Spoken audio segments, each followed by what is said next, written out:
Welcome to this webinar to kick off the Let It Grow Cover Crop Challenge.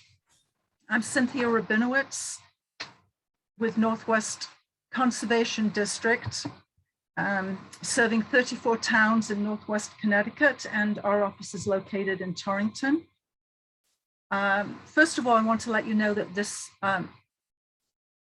webinar is being recorded, so it will be available. There will be a link available for you to watch it at a later date.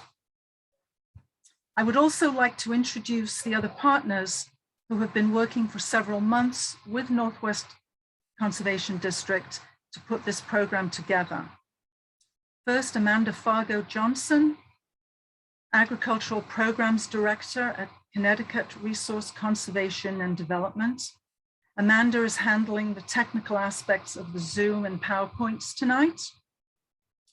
And Jim Hyde, State Agronomist with USDA NRCS, who is also one of our speakers.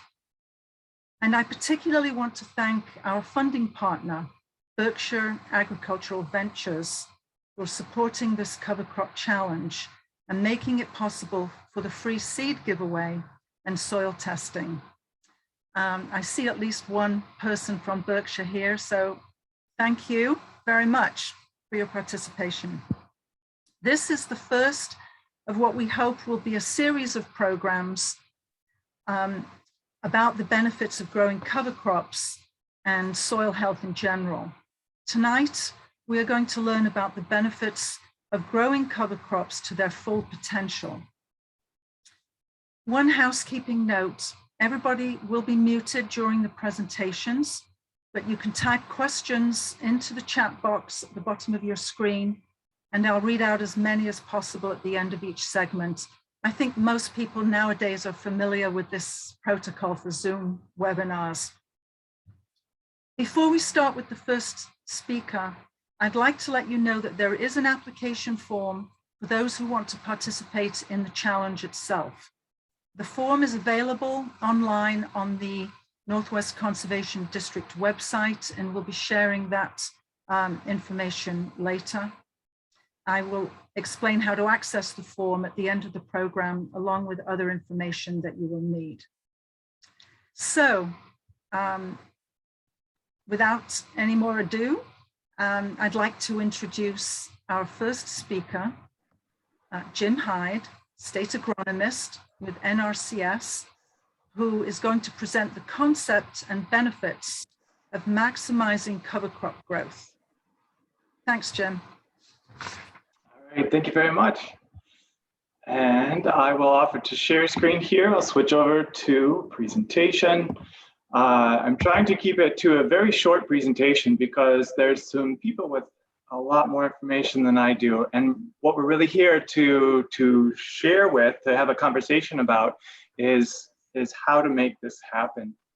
And just to go into a little bit of background on here, one moment, if I can get my screen to advance. Goodness, sorry. All right, I think I'm caught up.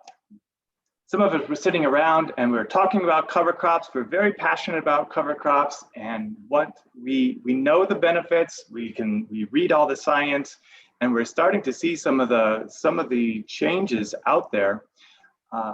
So the three of us, RC&D, NRCS, and Northwest Conservation District, came up with this little brainstorm of how can we share this information that we're seeing out there. We've been watching the farms and how they're using their cover crops under the belief that it's fantastic that the cover crops are being used, but there's still so much more potential. And we're seeing that some of that potential being used on fields locally, and they're seeing some really fantastic results. And so how can we share some of that information and some of those good things that we're seeing out there? So we came up with this cover crop challenge and called it Let It Grow, with the idea that if we can get those cover crops to grow to their full potential, to do all those things that they talk about in the science and the literature, and that we can see in the field, and we could let people try that out on their own. But we were trying to manage the risk. So how can we help reduce the risk? So some of the ideas that came up was to provide a little bit of seed, keep the area or the risk low to let people try this out, offer some seeds with some calculated risk, meaning something that is not too crazy. There's a single species to manage at one point, and try to give you some reasons on why it might be a good idea to consider letting your cover crops grow more tall or more full, to closer to the end of their vegetative stage. But we also want you to go into this eyes wide open, knowing that with any change, there's cause and effects. So what are some of the common problems or associations with growing the cover crops? And all of this could not have happened without the additional financial support of the Berkshire Ag Ventures. And they have been fantastic partners on this, full of encouragement. So we want to be sure to thank them as well. All right, so just very quickly, we all know that cover crops have been around for a long time. Their advocation has been strong, and we can see the effects that cover crops do. And just with some very round numbers, if by science, they can say that there's an average of 7 tons of soil per acre per year that's lost to erosion. That's the annual average.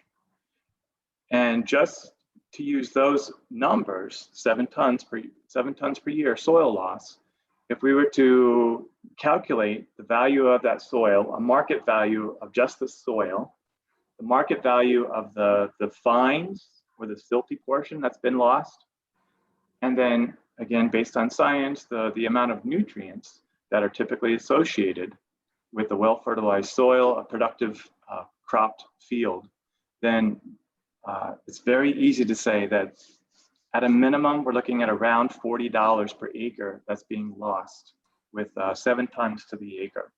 And just last week, somebody had a similar concept: the value of the soil, the silt, the nutrients, the future crop values, all kinds of stuff. And they came up with a number that was much, much higher, in the hundreds of dollars per acre, if the soils weren't being used, if the soils weren't being protected due to soil loss and soil erosion.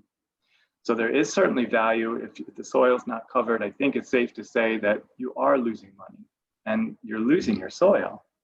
So if you were to guesstimate how much soil is being lost, if you can just see the soil that's moving down the hill, just start with around 5 tons. Just guesstimate, I've lost 5 tons. 5 tons of soil has moved down the hill. Whether or not that's left your field or not, that remains to be seen. But in terms of numbers to start with around 5. And again, that's just starting. It can go much higher than that. For comparison, if you had a well-covered, good infiltrating, the water moved into the soil easily, no-till, very ideal situation, our current modeling software, the software that estimates how much soil loss there is, we refer to it as Russell or Russell 2. That software estimates that under an ideal situation, we're still losing around 1 ton to the acre, depending on situations. But just to give you some concept of size and scale. Conversely, if we have a permanently covered soil with grass on it, Russell 2 estimates that we'll have something around 0.1 tons of acre soil loss per year. So just to give you some idea of where these numbers fall. So that's just on the side of the soil erosion. But if we look beyond soil erosion and the additional benefits the cover crops have, some of the observations that we are literally seeing in the field and expressed by other farmers that are doing this full growth cover crops. One of the first things that they talk about is the compaction and the accessibility to their fields. So whereas so many of the cover crops locally are terminated around the 6 to 8 inches, give or take, that is just a small fraction of the growth potential for that plant. So if that plant is actually allowed to grow the full shoot length and the full root fill, then we could estimate that there's going to be a lot less compaction, a lot more root fill, soil structure in the field. That amount of root mass is going to significantly help with the organic matter, and then the nutrient cycling from the shoots as well. So we're looking at much higher nutrient capture within that root zone and cycling, making it available for future crops.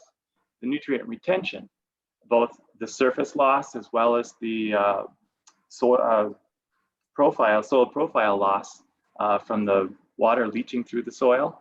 So the nutrient retention is going to be great. And again, going back to that nutrient cycling. The moisture management is something that people have commented on quite a lot. Again, going back to that root structure and the organic matter, all of that root structure, those straws through the soil are helping that water move down when there's too much water, but they can also help draw that water back up when there's not enough water. So assuming there's enough water in that subsoil, as the topsoil starts to get dried out, that water can move right back up to where the crop needs it, just based on the roots and the organic matter that's in there. There's estimates that 1% of organic matter can hold 16,000 gallons, so for every percent increase. And then just the accessibility to the fields. So by having a full growth cover crop in there, again, looking at that root structure, by the time you add that much roots to the soil structure, that soil is going to be able to hold a lot more weight on it, less compression, and then again, going back to that soil structure that's provided from all those roots. We've got the improved weed control. Anytime that you can cover up the soil and prevent those weeds from coming on it, there's always going to be benefit from that. We've got the improved pest systems with an increased soil biology, increased predatory or beneficial bugs, adding to the diversity, helping out with the pest pressures on the field. And then just going with an anecdotally, so the full growth cover crops is something that's still being evaluated. Numbers are being collected, but at least locally, the numbers are being collected, but not ready to be shared just yet. But some of the initial observations are that they're seeing single-digit gains, ranging on the order of 4 to 10% yield increases on the fields that are being measured. And in one of the recent New York crop newsletters that just came out a few days ago, he was advocating for the same thing, that in a little bit different situation where he was actually talking about the winter forage, or doing a double cropping the winter forage, but getting that tall growth on there. On those fields where they have tall growth, they're seeing around 4 to 7% yield increase. And that has, that's not even touching on the surface permeability, allowing that water to move in and out of the soil as needed. So the overall goal of what we're talking about today is trying to see this idea of full growth cover crops and seeing if it's something that can be implemented into an annual cropping plan. But we recognize that this does not come without challenges, starting with change itself. Anytime that there's change, there's going to be challenge. Some of the easy ones, the easy challenges to talk about are the timing. Everything involved with labor, field preparations, whether it would involve equipment from the seeding, the fertilizing, manuring. It maybe involves additional storage or structures that may be needed for manure storage or seed storage. Anytime you have a new system, there's going to be a learning curve, and learning curves can hurt, but if you can get through it, they can be effective. Just a quick note of caution that with any new system, just be aware that there's going to be new pressures on there. So there's going to be new bugs. You should expect to see new bugs. There can be the potential for new diseases on host plants or different things like that. And it's not that it's going to be additional pressures, but it's going to be different pressures. So that's something that you want to be aware of. It's not going to be just one and done, step in, and it all works out. there's going to be changes that come with this. But then looking at if it is possible to look at the long-term economics of this, we're assuming that there's going to be some short-term costs to create some of these changes. But if you can look at the long-term economics behind some of the benefits that we're talking about with the full benefits of tall growth or full growth cover crops, there could be some real benefit down the road. So what we're intending to do is just to provide a safe way to test these ideas. We're starting out with offering 2 bags of cover crop seed, around 50 pounds each. Assuming each bag will be able to provide about an acre, around an acre per bag. So that would be a small area to work with. And the idea is that this would give you time to test it out, figure out what works, what doesn't work, and how you could change it so that it could work, and maybe integrate some of this into your annual cropping. So there was a lot of thought process that went into how can we offer some seeds? What seeds should we offer? There was a lot of interest in just trying to keep it very simple. 1 species for termination, so that there's just one plant to work with at the time of cover crop termination. When you have multiple plants in there, multiple stages of growth before they reach their flowering stage, it's really important to be able to stop that growth before it goes into the flowering stage, so that it doesn't become a problem, a weed. We were also trying to target the lower biomass species. So trying to target something that doesn't get too crazy tall, but something that's fairly moderate. We ended up going with the winter rye. So just a note that it can get a little bit tall. So as you're thinking about this process, and if you're thinking about going into this cover crop challenge that we're offering, then be thinking about something that can grow about as tall as the hood of your tractor. And how can that be managed? How can that residual be managed? So in our original plan, again, we wanted to offer a number of different varieties, thinking about everything from the row crops to the vegetable crops and all the different cropping times that they have. So we had what we thought were some really good ideas, but when we tried to put this into practice, into reality hit pretty hard. And so we had to knock it down a little bit. And so we're looking at just a winter kill so that there's an early spring planting.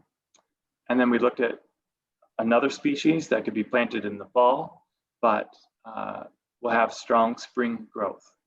So a couple of different strategies here to work with.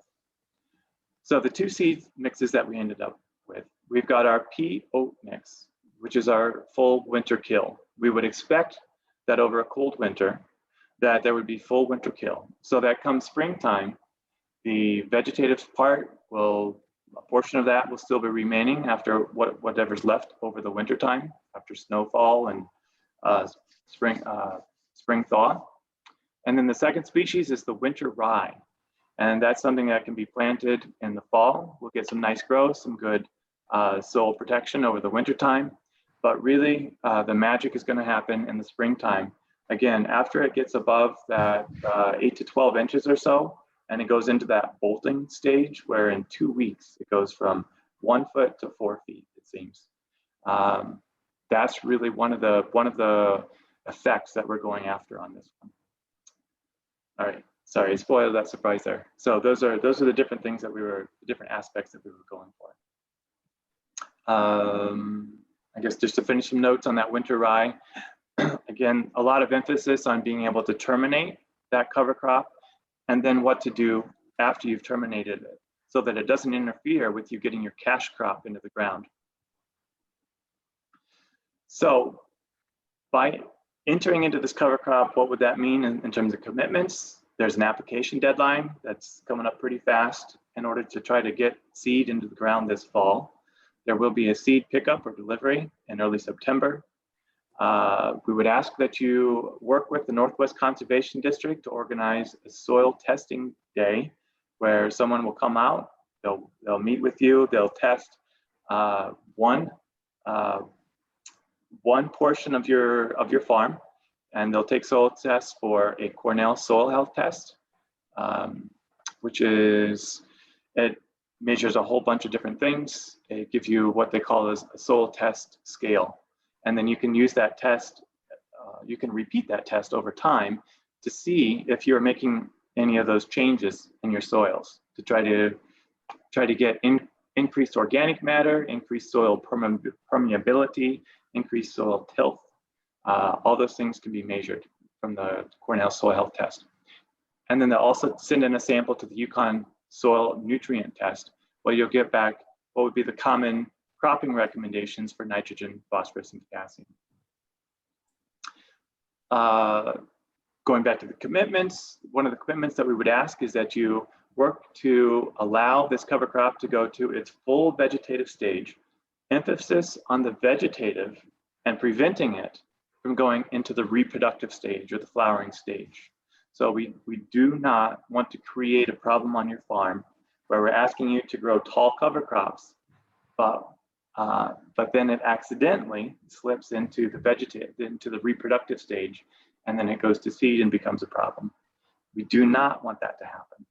So we want to make it very clear that termination is a really critical part of this whole effect related to full growth cover crops.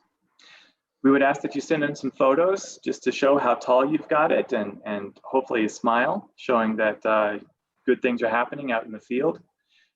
We would work with you we're planning to do some randomized soil sample or dry matter sampling, where we go out, grab a handful of the plants, chop it down at the ground, take a wet weight, dry it down, take a dry weight, and then estimate how much dry matter do you have growing in that field.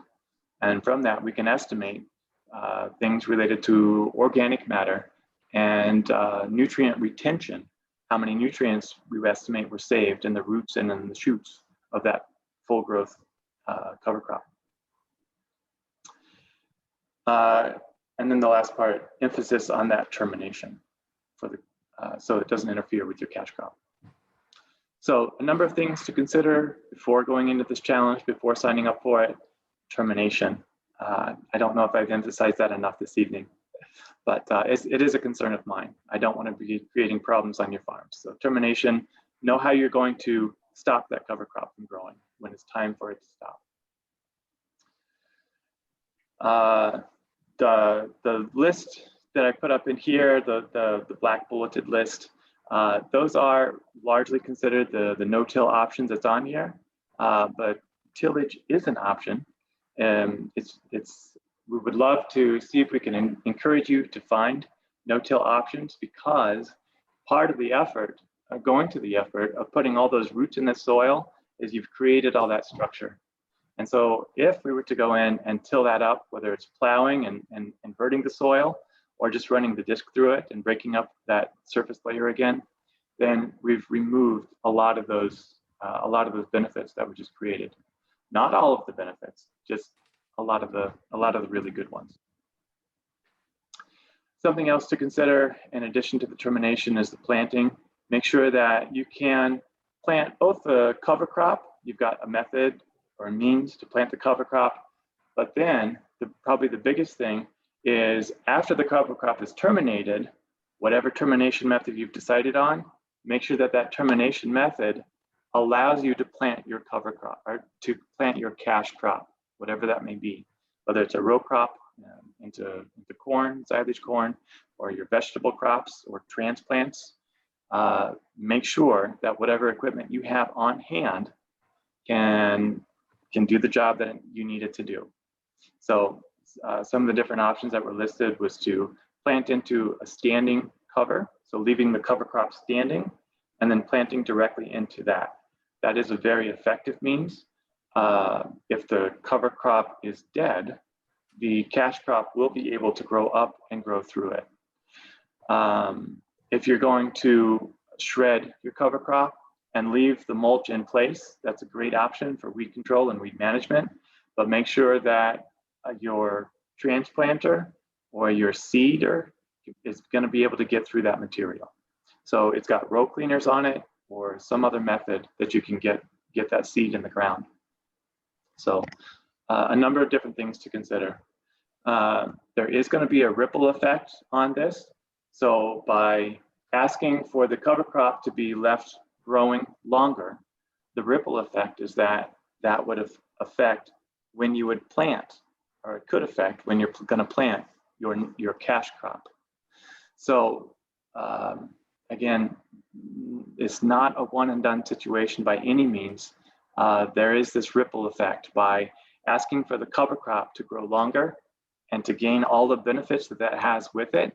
There's going to be an effect all throughout the year that need to be planned on. And so that's the purpose of this challenge, is just to be able to figure out what are those other things that need to be worked out.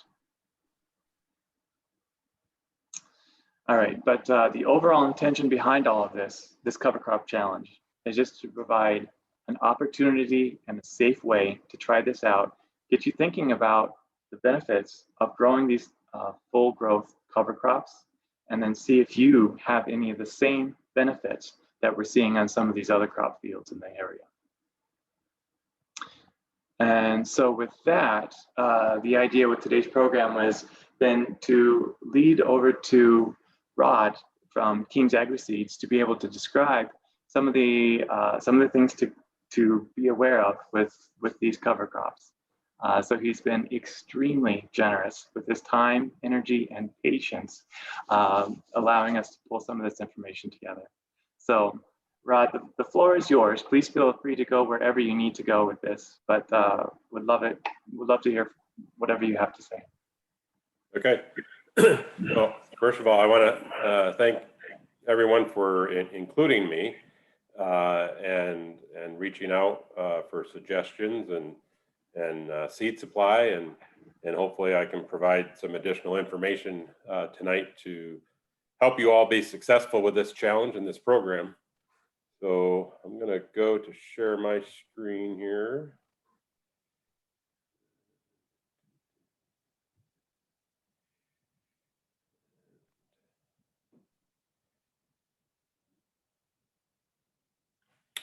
Okay. So again, my name is Rod Porter. I work with King's Agri-Seed. I am responsible for seed sales and support throughout New York and New England. We work usually through a dealer network, and we have several of them in Connecticut and throughout New England, even more. King's Agri-Seed has worked a lot with cover crops, anywhere from just single species to very complex multi-species, and a variety of growers in terms of their expertise, their management ability, their goals. It is a very vast and somewhat complicated world when you start working with cover crops and different cropping systems that you're incorporating them into. So I do appreciate the thought of this whole program to maybe try to keep it simple to start, and then hopefully the participants will find ways to incorporate additional species and things into their program as they become more comfortable. So Jim talked about the fact that cover crops are not new. There is certainly a renewed interest in cover crops in the last 5 or 10 years. I think people are becoming more conscious of the soil health and preserving the productivity of soils. Certainly climate change enters into that as well. And there's a whole host of benefits from cover crops, from supporting increased microbial life, the erosion control, compaction relief, scavenging nutrients, supplying nitrogen. The list is pretty lengthy. And Jim certainly covered some of that. And a lot of what we do at King's, we're also incorporating cover crops as part of a whole forage program for livestock farms, where they're not only utilizing the cover crop for all the soil health benefits, but they're using it as a forage source for their animals as well. So we do oftentimes like to talk about multi-species mixes because there certainly is advantages of different species growing together, different plant types, different rooting structure. Different species can grow better in different climatic conditions, wetter soils, drier soils, or drier, weather. So there is certainly some advantages to multi-species, but certainly from an early management perspective, working with single species keeps things a little bit easier. So I was asked to talk a little bit specifically about what you all will be using if you're going to take part in this challenge. And Jim covered some of these points already, but I think it's important that you all understand and that we go over that. So winter rye was the choice for an overwintering cover crop. It's a good choice because winter rye is very hardy, very tolerant of adverse conditions. It will survive the winter almost 100%. Rarely that we see winter kill in rye. And it's able to be planted later than any other species in the annual cover crops. It does certainly serve as a good crop for preventing leaching of nutrients in the soil, particularly nitrogen. In the fall, oftentimes there is some excess nitrogen in the soil that's been made available by the microbes in the soil and the plants and crops you've been growing. Sometimes will give off some excess nitrogen as well. And rye certainly is very good at capturing that nitrogen, pulling that in through its root system in the fall and preserving that within the plant rather than it leaching through the soil profile. The rye, as it grows, it gets bigger. It produces quite a lot of biomass, can increase the organic matter in your soil, and provides a good mulch that will last longer than some other mulches from other crops. So that it has an advantage in that way. That mulch can act as a good weed suppression. The growing rye is vigorous enough that as it's growing in itself is certainly going to provide weed suppression. And it does create a little bit of allelopathy. And if you don't know what allelopathy is, that's basically a chemical interaction that's created from the rye plant that inhibits other plants from growing. That is a good thing when we're talking about weeds. It can be a little bit of a hindrance if we're talking about any potential effect on our future crop. Generally speaking, rye exhibits a little more allelopathic effect against other grass type species and not as much toward broadleaf type species. Just something to be aware of. It can be overcome. Time and weather and cultivation all break down the allelopathy. So one thing I think Jim was very put a lot of emphasis on termination. Another potential disadvantage with rye is that it is very vigorous and fast growing in the spring, and it can be overwhelming to deal with if you're not prepared. So definitely good to be prepared for that growth and how you're going to work with that. Jim talked about taking it to full vegetative growth. Rye at full vegetative growth will have a relatively high carbon to nitrogen ratio. Carbon is a great thing. You want to sequester carbon and have carbon in your soil, but that has to be balanced out with nitrogen. And so in the short term, a high residue of rye could cause a short-term deficiency of nitrogen to your future crop. And so you want to plan for that and potentially apply some additional nitrogen in that crop. Just in terms of cultural practices a little bit, winter rye, you could plant it as early as late August, and you can pretty successfully plant it all the way through the end of October. Certainly somewhere in the middle is probably the sweet spot. Ideally, rye would be planted 1 inch to 1.5 inches deep. Again, rye is very tough. Sometimes I say that you could just spread rye out on the road and it'll grow on the pavement. So it is pretty tough.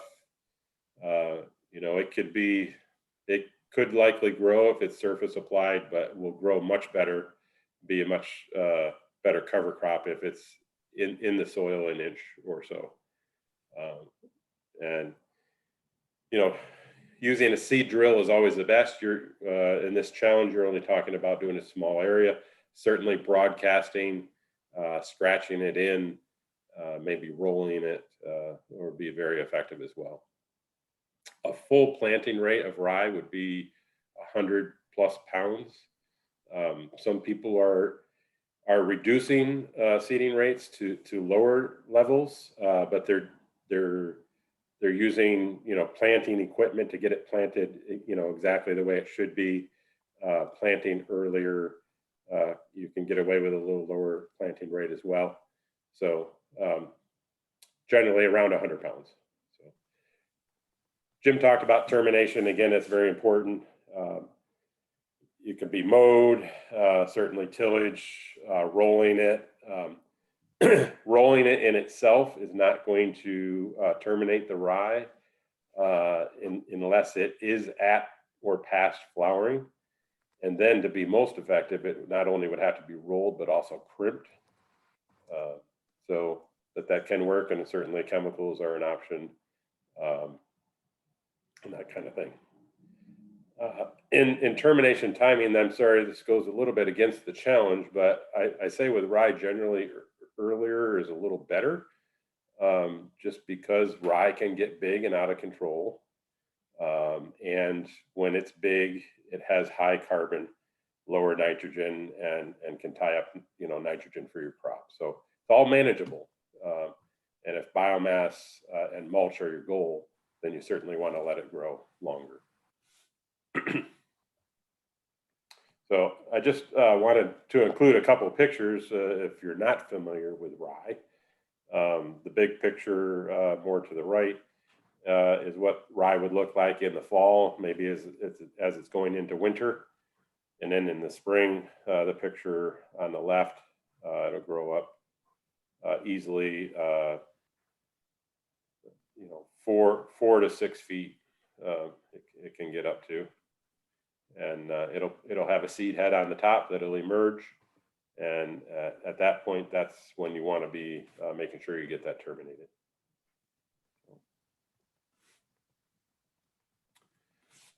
Moving on to the pea and oat mix. So this mix was selected so that you would have a choice for something that would winter kill, get some good growth this fall, and then die over the winter and leave you with a clean slate next spring.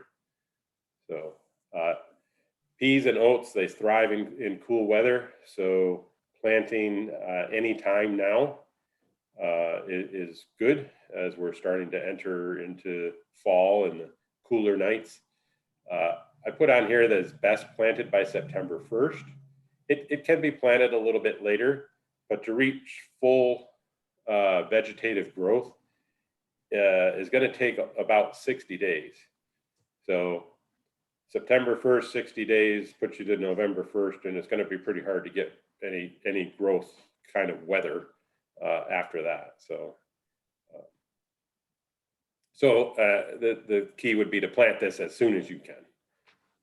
Frost does not kill oats or peas, but the cold winter temperatures do. So don't be concerned that you know, you planted it 3 weeks ago and there's a frost coming and it's going to be dead and gone.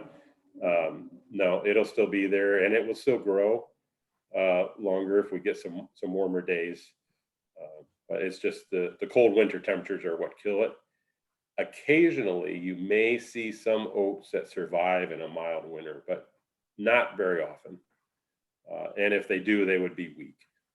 So, oats and peas are really good about recycling nutrients. The peas are a legume, so they will actually produce their own nitrogen. And the mix has a very nicely balanced carbon to nitrogen ratio, so that organic matter will break down pretty quickly and will not tie up any nitrogen for your future crop. The dead mulch certainly will provide some good early spring weed suppression. It may also keep your soil a little damp longer, just like any mulch, you know, keeps soil moisture in. The mulch that's left from this in the spring may hold moisture in your soil a little bit longer in the spring, may be a little bit slower for your soil to dry out. So just to be aware of that. And oats in particular are very good at converting nutrients to a more available form. We refer to them as a nutrient reducing crop. So not reducing in the sense that it's reducing the quantity, but reducing them to a form that other plants can more easily use the nutrients. So culturally, peas and oats, planting window anytime from late July through early September. Again, best planted at 1 inch to 1.5 inches. It's really important that the peas are covered by soil. If you have pea seeds that are left on the soil surface, they are not going to grow and establish. Peas are a legume, so they should be inoculated, and I think the plan is to provide you all with some inoculant for this cover crop. And with that inoculant, the peas will produce nitrogen to supply their own growth and also ultimately excess into the soil for your other crops. This you don't really have to worry about terminating. The winter's going to do that for you. So it's going to be easy in that sense.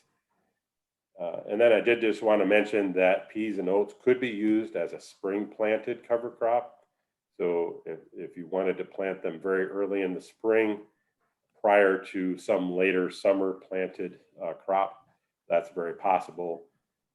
But if you did that, then you would have to follow some termination practices to get rid of that before it would go to seed and to move on to whatever crop you want to plant.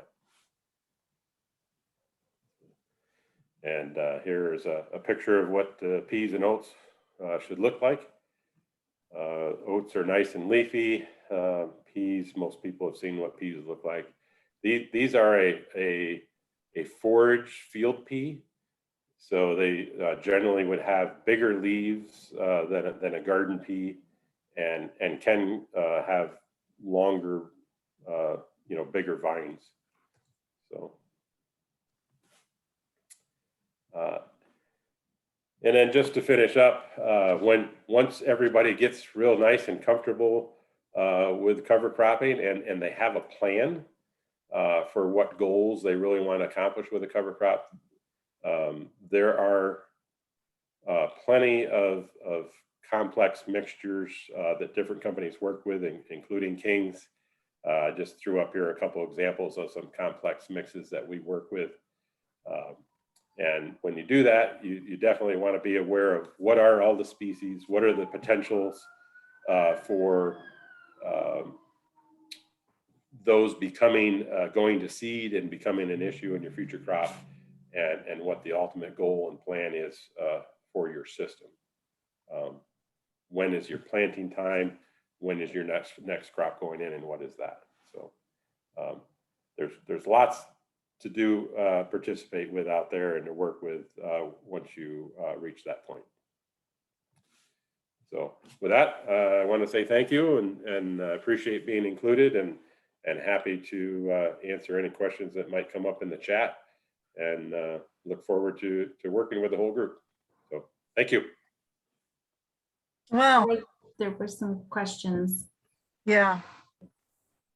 I'm not sure that they were specific to you, Rod. I think there might, I'll go through. I noticed that there were a couple of questions, I think for Jim here, regarding getting advice about their specific field or location, which is best for the particular cover crop types that are being offered. This question is from Scott. He has 14 acres in 5 distinctly topographic situations. He's very interested in participating since they could be used for cattle forage. So maybe you'd like to address that? Sure. Sure.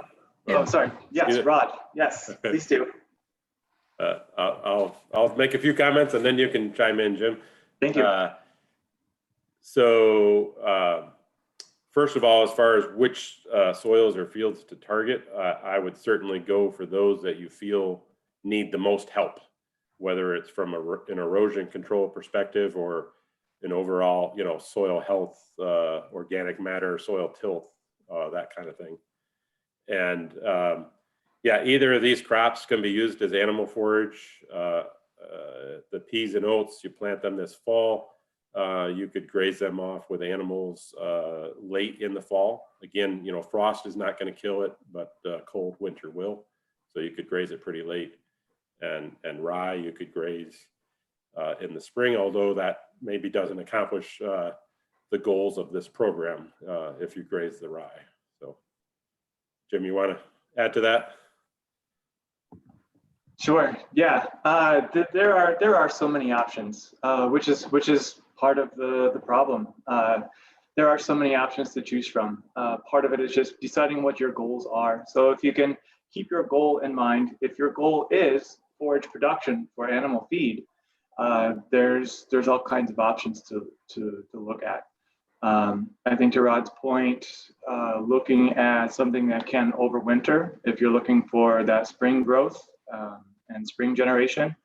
So that immediately gives you a pretty long list of options to choose from. Rod, would you mind commenting any advice you give for the topography? Any different species jump out at you as being particularly good if it's a low-lying, wet or heavy area versus something up on the hills a little bit drier? So I would say that, like I mentioned earlier, rye is really tough. I think, if you have some particularly tough soils, low lying, maybe a little wet, rye is going to handle that better, probably than almost anything.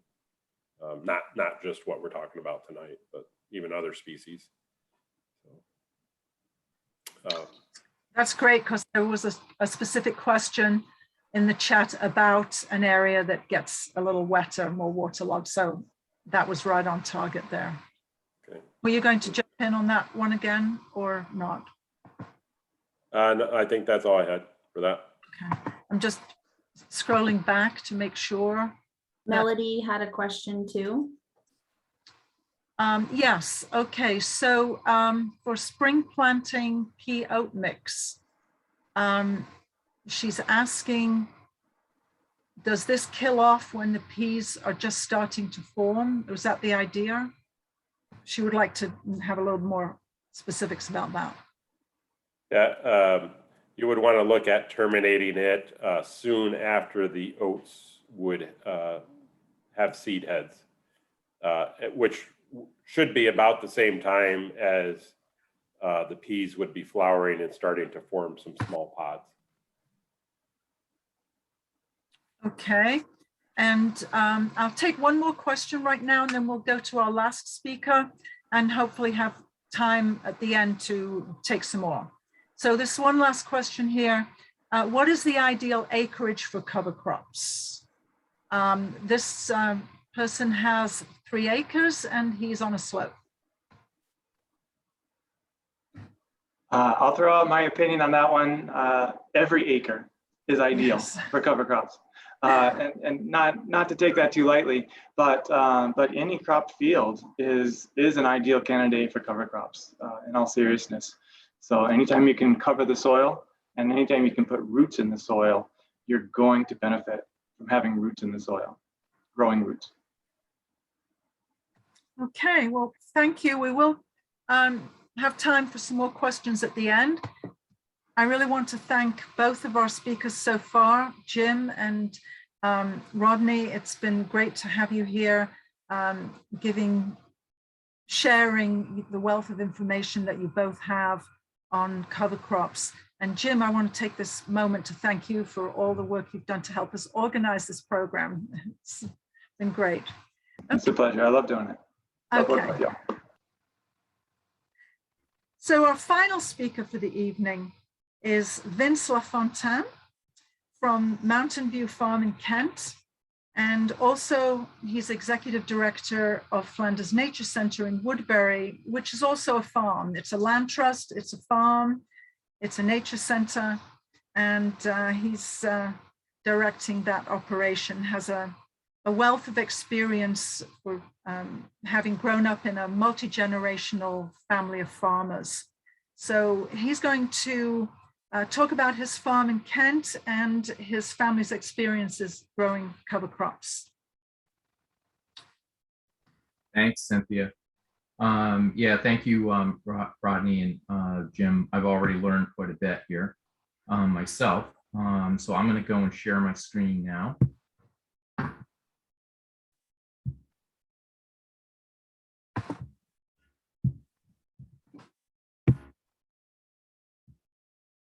With hopes that everybody is seeing a very, very old 1940s era photo of Mountain View Farm. So my wife Maria and I are the current stewards of Mountain View Farm.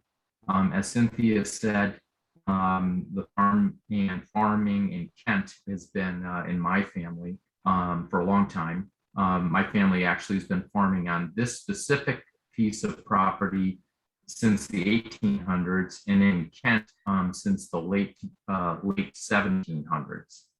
The photo you see right now is above the farm. Look, if you're looking at the farm, and then you're actually looking into Macedonia State Park. Okay, so now you can ground yourself on where you're looking. Those back mountains behind the big barns there are Macedonia State Park. And it's around 1940. It was important for me to start with this shot because there's a really interesting fact about where our farm is. It's on Fuller Mountain, but it borders Macedonia State Park, and the back edge of our farm has a lot of raised charcoal mounds on it, because this whole area, our farm included, and then all of Macedonia State Park was all cut off because there was an iron ore furnace at the bottom of Macedonia State Park. Could you have imagined how the erosion must have been in this area? Because it is really the terrain. There's not very many level, maybe you're going to get a 5-acre flat level fields in this area, but you're not getting any of, like, if you're in the center of Kent, you see those big, beautiful giant fields. It's not like that up here. So, but could you imagine when all the trees were not there, what erosion there must have been on these hillsides? So, and I named out my grandparents, Earl and Millie, were the stewards before my wife and I, and they were dairy farmers.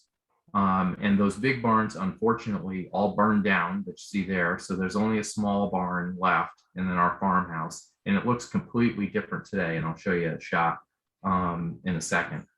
And my great grandparents, Lena and William Durfee, again, had a pretty diversified farm here, including a boarding house was part of the farm too. So we are a certified organic vegetable farm in the current practices that my wife and I are doing. When my wife and I took over in the 1990s from my grandparents, Earl and Millie, We chose not to have dairy or large animals. We do have pigs and chickens, and we have vegetables, which we grew, cash crop vegetables for farmers markets. And then we had always, my wife and I had always been organic minded, but we went to certified organic in 2007. So we're certified through Bay State Organic Certifiers. Around that same time, but maybe it was a little bit before that, we actually got an NCRS grant. And it was one of the early ones that you guys were doing in regards to promoting cover cropping just in general. So I remember we certainly, when we first began doing it, my wife and I, we didn't use cover crops. We integrated it in maybe in the early 2000s. Then we had the grant, we did it more significantly. And I think probably around 2007, 2008, it's been a staple aspect of our growing. It's really, we're very religious about it. So the farm is approximately 40 acres. And of the 40 acres, only 3 acres are in active cultivation. We're pretty lucky because we can rotate around quite a lot. And that is very important for some of the things that I feel that we grow well. We grow a number of types of potatoes. And anybody who grows potatoes knows, unless you're very seriously applying, the Colorado potato beetle is a very serious problem. And only through real good crop rotation can you truly manage that on an organic farm. But we have. And I think that our cover cropping, I think that also is played into it. I'll get back to that in a minute too. You're looking at I think this one's Magic Molly, but it's one of the blues that we grow. Beautiful color. All the photos are attributed to my wife, Maria, and all there. It wasn't hard for me to get these photos because we do a weekly email, so they're all there. Here's a shot of the farm in the one barn there. You're seeing about a 1 acre field, one of our 7 separate plots, if you will, that we grow our vegetables on. And this is approximately 1 acre that's by the barn. And you can see why we're called Mountain View Farm by this photo. Again, this photo, you're looking towards across Macedonia, and you're looking over to the Hudson Valley. So our cover crops, we've tried a number of cover crops over the years, but I say we're really down to for a number of years now, we're really down to just two species that we grow. So I'm pleased to hear both of our experts who are on the call are naming out the one that we primarily use. We use winter rye. So winter rye is certainly our staple one. And you can see that it comes in lush, and it's a significant fast grower. And just some fast facts about, for your interest, how we do it. We use an ATV with a broadcast seeder on the back of it. It's done after our cash crops are out of the ground. Usually you'll find me out there. First, I'll mow off whatever's left of the vegetables and just leave all the debris right out there.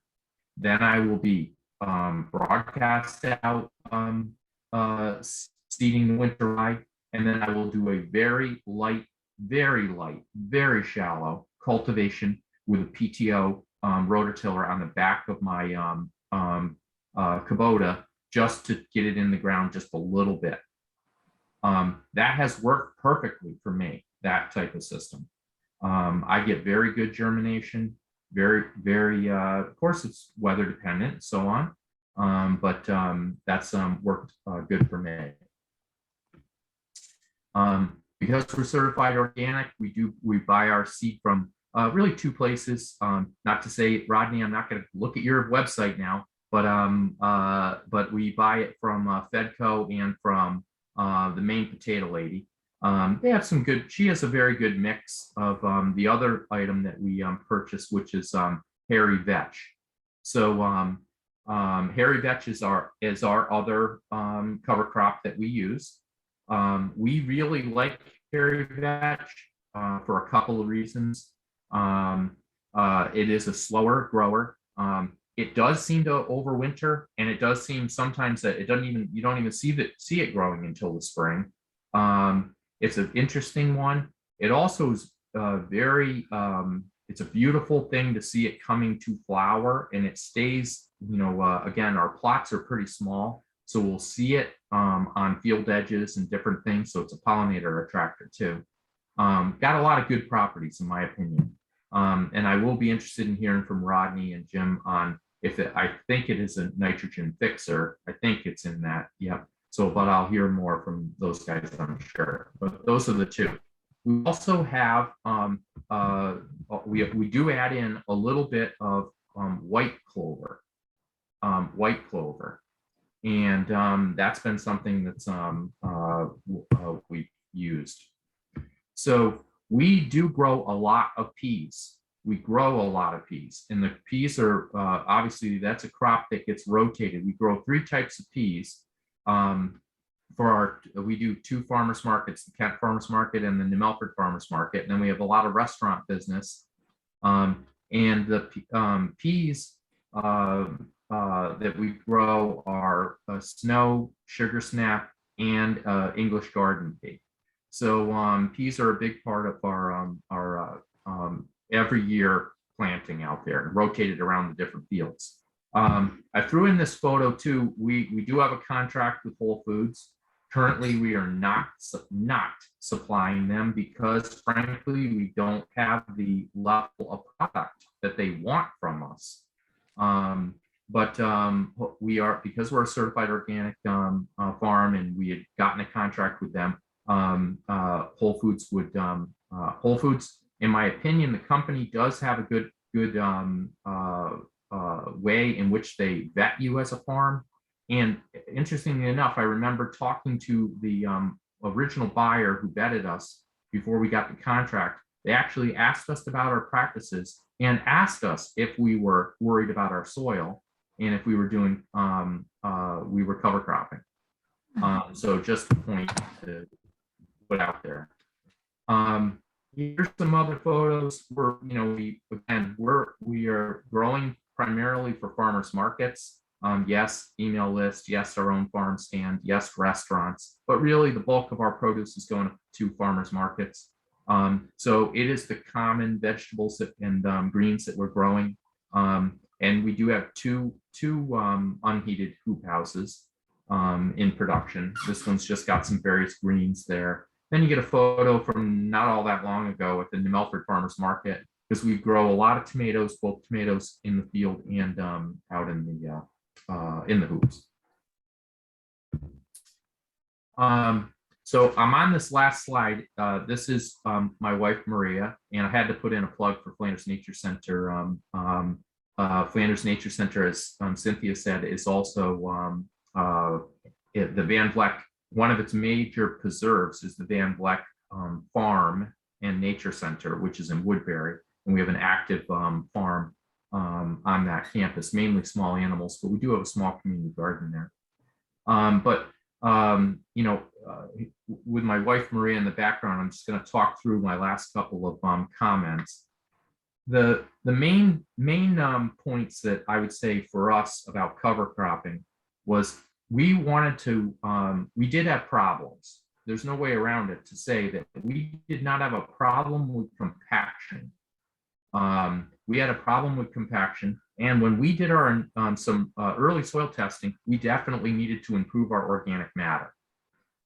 So it was reducing compaction and improving organic matter that really drove us into addressing, helping using cover crops to address this. Obviously, we're also, many of our plots have slopes to them. So we were doing this to fight erosion. I am certainly finding You know, I'm 54 and I've been here my whole life. And I do feel that rain and wind events seem to be more intense. Not that we're having more of it. I'm just saying that the events seem to be more intense. So that worries me about erosion specifically. So it makes me feel better that we're so religious about doing cover cropping. You know, the couple of observations I've had from doing this, you know, my wife and I just harvested out our garlic and shallots. We have probably about maybe quarter acre of music garlic and maybe a little less than that in acreage of Dutch shallot. And in between the beds, the cover crop, we left it alone. So it's in the seed stage. We left it alone, but I'm okay with that. I did not find, and I'm not going to be able to quote that word again that you guys, Rodney, you used, which taught me something there. Haven't found that it inhibits those two crops. So I don't find with garlic and shallots, and that's an important part of our farm on the cash crop side. I would never have done that with potatoes. You know, and potatoes, for everybody who grows potatoes knows, you really have to manage that. You have to manage it differently, because if you are hilling your potatoes, well, you're turning the soil. You know, you're moving the soil. And then we do grow a lot of snap beans. We grow a lot of regular green bean, wax bean, haricot, French bean. We grow a couple of maybe 200-foot long rows of pole bean, and our beans. Ever since we have really been in the business of truly doing cover cropping and doing it what I think is appropriately, we have outstanding beans. So I feel that that's improved that crop production for us. Okay, well, I guess I'm just going to close by saying I make myself very available to anybody. You could just call me up at Planters Nature Center or contact us at the farm in Kent, and we're open. So if anybody wanted to come out and just come out to Mountain View Farm, you were very welcome to do it. So come out when we're at any stage of the process to see anything, or give me a buzz or email. So, okay. Okay. Stop sharing. Thank you. Thank you so much, Vince, for sharing all that about your beautiful farm in Kent. I'm really familiar with Fuller Mountain, and I can't wait to get up there again and see the farm.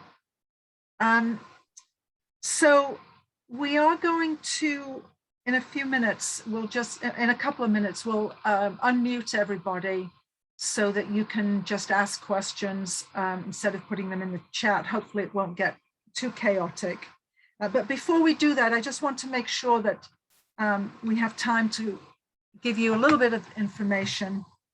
So as mentioned earlier, we are going, if you want to participate in the free seed giveaway and the challenge, we ask for you to fill out an application, which we've mentioned earlier. The application is on NWCD's website, and I think the link is, you can see the link up there now. It's a fillable form, so you can submit it online to us, but it's okay if you want to print it out and mail it, that's okay too. If you fill it out online, you'll see there is a signature line, and it's fine to go ahead and just type your name in there. Don't worry about a proper signature. Again, the deadline is August 24th, and selection is on a first come, first served basis, basically.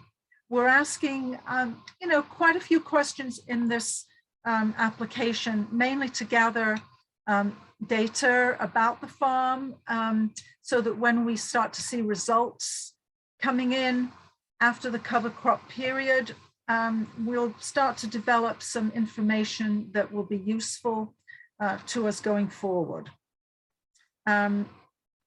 Please note one thing on the application. We're asking for you to choose 2 bags of seed, 2 50-pound bags of seed, one of which can be an organic mix. So we can only provide 1 organic mix per farm.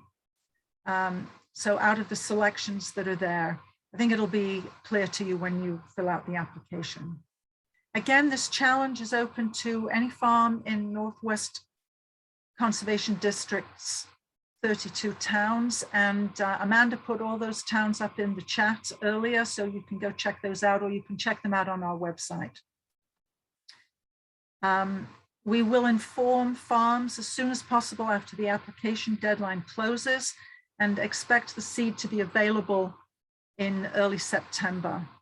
So before I close the meeting, I'm going to ask Amanda to take everybody off mute and see if there are any other questions that people want to ask of our speakers.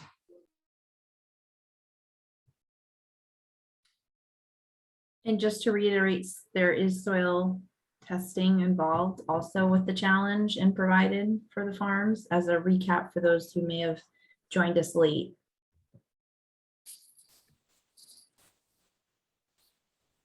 I had a question. Sure. The termination is the thing that concerns me the most. So mowing, are we talking just with like a brush hog, or what are we talking about mowing? No. I mow it off high with my tractor, you know, just a lawn tractor, you know, I have a 60-inch deck on a Kubota. I just mow it off high with that. Okay. How do you mow your high weeds? Vince, that's a question for you, I think. Same way. I mow it off with a tractor. Yep.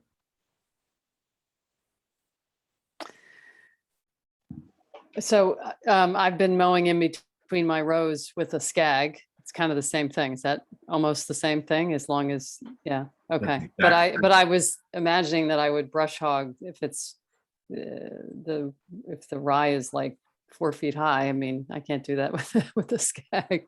I have a 9-foot brush hog, but Brush hog would certainly work if you have one. right. But then for the next year planting, if it's seedlings, then I got to figure that out, right? That's You'd what wanna I'm just struggling. Brush hog it before there's any seed. No, what I mean is for Following next year's crop, how am I getting it in there if I've still got something in there without, I could till, I have a disc, but you guys don't, that's not the optimal choice. Yeah, I shallow cultivate, you know, you know, PTO rototiller behind my tractor, maybe an inch. I mean, really shallow cultivate. Right. But I know what you're saying, because you definitely have to, you know, especially if it's really, really thick, you have to Right. get through it. Right. So we did highlight the no-till options, but tillage is always an option. Right. Some of the other things, the shallow tilling is used quite often.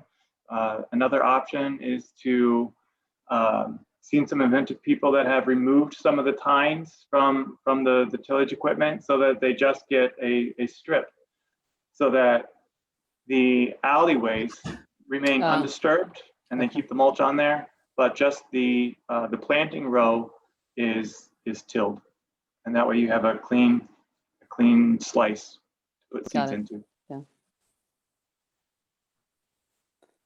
I have a question. If that's possible. Go ahead, Scott. And then Shane's after Scott. Thank you. If I fill out the application, someone comes out and says, you know, you have 2 bags, but the winter rye might be the best choice based on your topography. Is that okay also, or do we have to have 2 separate type of seed? I think we decided that You can have two of the Two same. of the You just same. can't have Okay. two organic mix. Okay. Because of cost, and we want to service as many farms as we can. That's where the limit is, but you can get two rye, Scott. Okay, thank you very much. That's all I needed to know. And, or if Jim comes out and says, you know, not the rye, you know, you need the oat pea. But again, I just want to make sure based on the topography and the limitations that, you know, I don't waste anything. Let's put it that way. But thank you. so Shane, Yeah, can you hear me? yes, Okay, so that kind of hit on my question, but not quite as much. So if I choose a bag of the pea oats mix that's going to winter kill, am I to mix the rye? Because that's generally what I've been doing. Last year I did one pea, radish, and oat mix on one contour at a farm I lease. And then the other one, instead of using the oats, I used the rye. This year I was thinking about doing the peas, oats, radish, and rye on one of them. Because I did find with the winter kill on that one, I did pumpkins. So what I did was went and scratched it with the harrow because there really wasn't any growth left in it in late May, early June. And then, I mean, didn't no-till, but essentially somewhat no-tilled. I didn't plow it. And that seemed to be really good. I have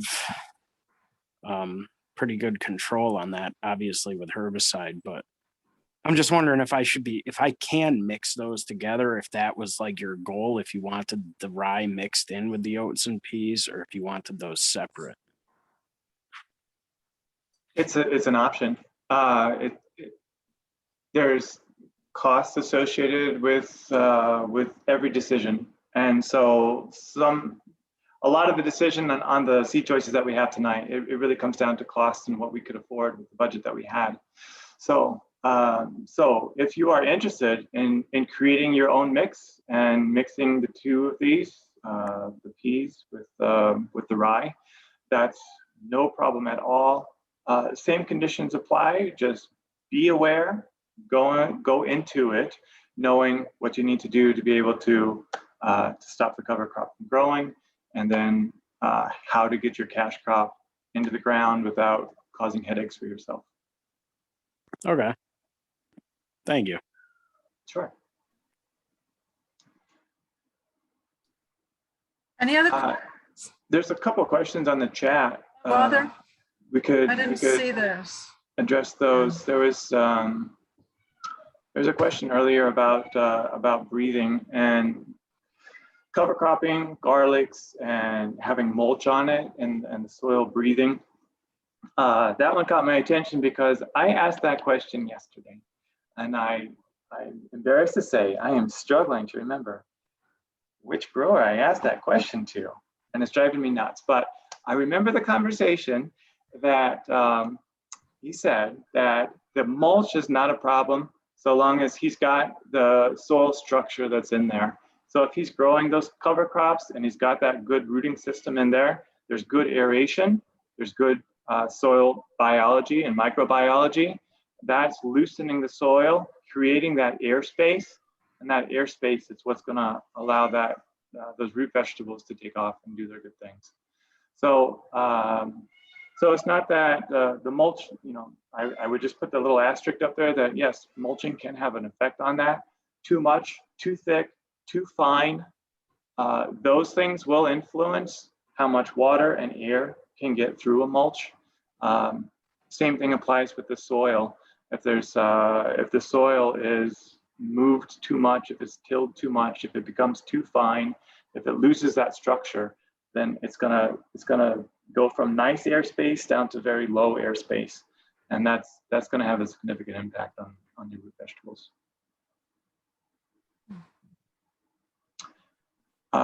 Hope that answers your question. That was a great question. I enjoyed that one. Melody had a question. Is there a minimum size farm plot for this challenge? My answer to that one is, I believe, no. looking for group consensus on that one. But so long as really the goals were stated on the objectives there, to be able to, we're looking for those soil health benefits that are in there, looking for tall growth cover crops, looking for you to be able to manage those cover crops in a way that you can still, I'm going to say, still walk around with a smile on your face and not upset that the cover crops are wrapping around your equipment. They're causing more trouble than you're worth, than they're worth. There is a way to make this system work. We would like to just give you the opportunity to find what that system is for you. Just from these questions here tonight, I hope it's obvious that there's a different system, there's a different set of tools for every farm in terms of what's available and what you have to use. So it's going to be different for every farm. So take into account what you have, how much area you have, how thick you want your cover crop planted, how many seeds per square foot, how dense you want that. All those things will influence the minimum size that you have available for the challenge.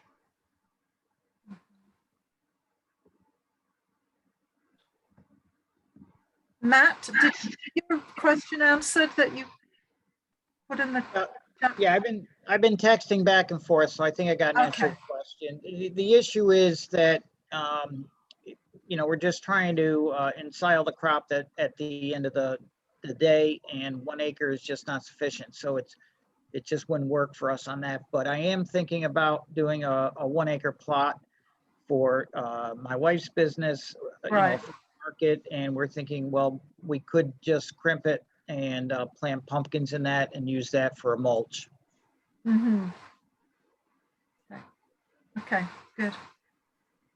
Dan Carr, did you have a question? Is that a hand up? Yeah. Well, somebody had asked before about grazing the rye, and Rodney had said, yeah, it's, you know, it's great to graze, but would that be good for this program though, or for, you know, for what you're trying to accomplish? I mean, I imagine if somebody did graze it off, they would also need to mow it to make sure it's terminated completely. But and also kind of following up on Matt's question, can people harvest, you know, make a hay crop? I know it's such a small amount, but you know, if somebody wanted to, could they harvest it and have that be their termination method? You asked some tough questions there, Dan. Good. So this is currently in debate across the nation right now. I'll give you my opinion. How about that?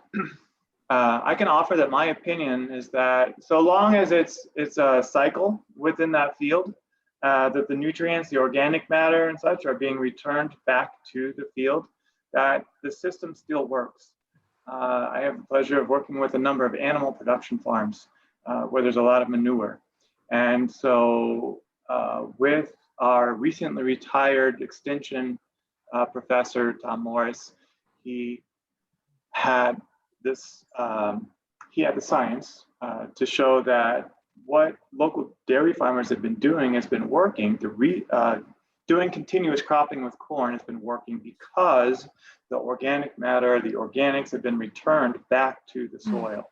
The farms have created their own system that keeps the fields functional and working. And so to apply that same concept with what we've learned from our dairy farmers, what our dairy farmers have taught us, is that if we can keep this cycle going there, so even if the cover crops are harvested mechanically or by animals, in my opinion right now, so far as that, as long as that material is put back onto the field, ideally is if it's dried down, if the cover crop is cut, dried, and harvested for mulch on a vegetable production system, or if the cover crop were cut and ensiled given to the animals as feed, put back onto the field as manure. That's, in my opinion, that still seems to close the loop and keep things cycling in a positive and productive way. There's been a lot of question about the carbon. Are we going to run the soil out of carbon and run it low? Those numbers are still being worked, and still a lot of conversation going on that, but it appears that there's still a net positive gain, even when harvesting the cover crops, largely because of the roots and the large growth that's going on there.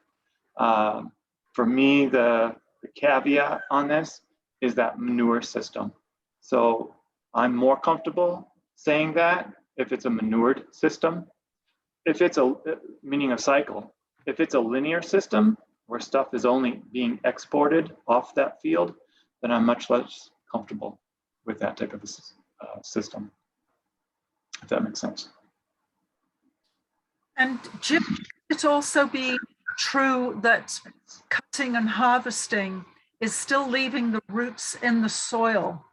So then you still get the structural benefit of having those roots in there rather than being removed or tilled in. That's correct. Depends on what the next step is for that field. But that's true. Potentially. Yeah. So the roots, again, right now, I'm all about roots. Roots in soil are going to do a lot of good things for agriculture, for the environment, on a number of different levels. So the roots are really the key aspect on here. When we start talking about the shoots and how the shoots are managed, the above ground portion, we get into a lot of conversations, sometimes some arguments. But again, for me, if we can show that there's a nice cycle on this, where that shoot portion is being returned back to the soil in one form or another, it seems to be working. And there's a number of years of experience that show that it's working. Is there time for one really quick question, or are we out of time? I was just going to say, let's take one more question. My part of my question was answered, but I wanted to elaborate on it. And my question was about, I had the one about planting on waterlogged. There's a low area that gets waterlogged. And so I understood very clearly that rye will be good to survive, but I'm wondering, will the rye actually help improve the condition of the field in terms of the waterlogging?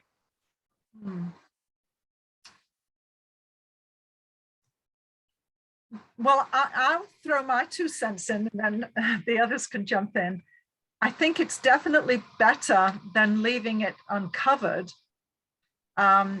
But if you have an area that is a technical wetland, because of its position in the landscape, you're probably not going to be able to dry it up sufficiently with a forage crop or any kind of herbaceous crop. Sometimes trees, to a certain extent, can dry up land, but again, it's a question of degree. So my answer is no, I don't think it will dry up too much, but I'm definitely open to hear opposite opinions on this. Jim? And I'm only going to ask, is it a low-lying area, or is it, do you have compaction there? Yeah, so that's actually a good question. I don't know the precise answer to that. I think it's just, it's not wetland that I can clarify. I just feel like it's the slope. It's like, I don't think the drain, well, it might be compaction because it doesn't, my wife is just helping me here. She's saying it doesn't drain well. So that might be compaction. So if it's compaction, I mean, I think cover crop is going to be a fast, easy way, because those, to Jim's point, roots are going to be assisting in that. It certainly helped me. I had a compaction area and it was wet, and I'm on a well-drained area, but I had an area that had terrible compaction, but I don't anymore because of doing a good cover crop rotation. So I'd agree with that, and also add that, you know, going forward, you might look at using cover crops that have particularly deep root systems. And those species may be ones that would have to be planted more during the growing season, where you maybe have to take that area out of crop production for a year.